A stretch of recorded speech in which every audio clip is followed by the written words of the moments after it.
This is TWiT. Do you know Bulwer-Lytton? Who doesn't know Bulwer-Lytton? It was a dark and stormy night. Suddenly a shot rang out, right? You know that. Mm-hmm. I'll read you the original quote from the book Paul Clifford. It was a dark and stormy night. The rain fell in torrents, except at occasional intervals, when it was checked by a violent gust of wind which swept up the streets, for it is in London that our scene lies, rattling along the housetops, fiercely agitating the scanty flame of the lamps that struggled against the darkness. That is one sentence, the first sentence of Paul Clifford, and it is widely considered the worst sentence ever written in the English language. Which means, of course, there is a Bulwer-Lytton Fiction Contest every year to come up with an equally awful first sentence. Would you like to hear the winners this year? Yes. There's quite a few. This is the 2024 grand prize from Lawrence Person, Austin, Texas. She had a body that reached out and slapped my face like a 5-pound ham hock tossed from a speeding truck. Oh, that's pretty good. The Grand Panjandrum's Special Award for Joel Phillips, West Trenton, New Jersey. I like this one. Mrs. Higgins' body was found in the pantry, bludgeoned with a potato ricer and lying atop a 50-pound sack of Yukon Golds, her favorite for making gnocchi, though some people consider them too moist for this purpose. I think that's a great question. That's a great sentence, actually. It is. I like that one. You're buying that book, right? Yeah, I'm going to look it up. There's so much. I love this contest. There's so much creativity. Here's the adventure winner. As Nils Norgrund struggled mightily, treading water to stay afloat, while grimly watching from a distance the Norwegian oil tanker he captained slowly sink in the treacherously dark and stormy seas off Murmansk, he gave no thought to whether the Giants had any chance of a pennant win this year. This is Northern Californian, obviously. Do you have any other favorites? There's quite a few of these. He was an old man who fished alone in a skiff in the Gulf Stream, and he had gone 84 days now without taking a fish. But as fish tend to live in the sea rather than in a skiff, he had only himself to blame.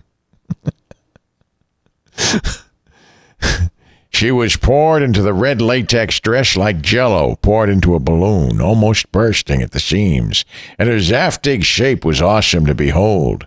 But I knew from the look on her face and the .45 she held pointing at me that this was no standard client of my detective agency, but a new collection agency tactic to get me to pay my long overdue phone bill. This is the winner from the romance section.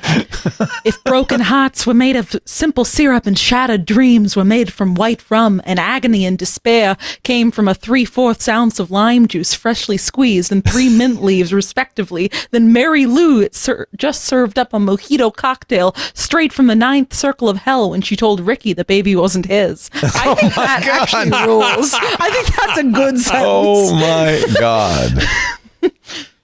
Here's from the Purple Prose section. The winner, Robert Wolf, Pittsburgh, PA. Hungover, Bethany walked out onto the deck of her Malibu Beach beach house. Her pimentoless olive green eyes scouring the sand below like 2 Brillo pads, while a thundering blitzkrieg continued hammering within her head like demolition wrecking balls, repeatedly smashing against concrete walls, while accompanied by the deafening salvos of the cannons from the 1812 overture. Wow. These are fun. Anyway, the winners are out. Read them at your peril. By Snoopy. Pardon me? Made famous by Snoopy. Oh, yeah. Dark and Stormy Night. That's right, because he kept typing. Yeah, that's always what Snoopy's book was beginning. Yeah, and suddenly a shot rang out. I should give credit to Charles Schultz for that because it's not in the original. Right. Odious Outliers.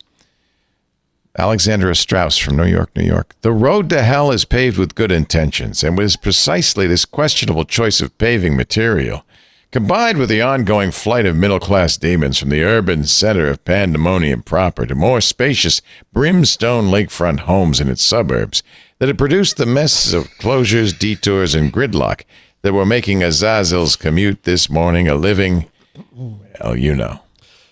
I found my favorite here. the historical fiction. Okay. It has a Gutenberg touch. Oh.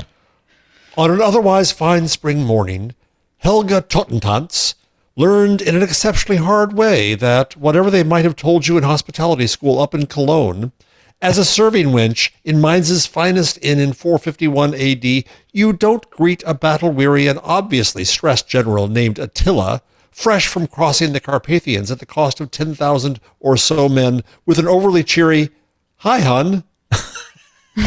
Oh, yeah. Yeah, baby. Hey, it's Leo Laporte. I hope you enjoyed this little snippet from our show This Week in Google. For the full show, you can either go to our website, twit.tv/twig, or find Twig in your favorite podcast client. And, of course, there's links right below, somewhere down there, for more information.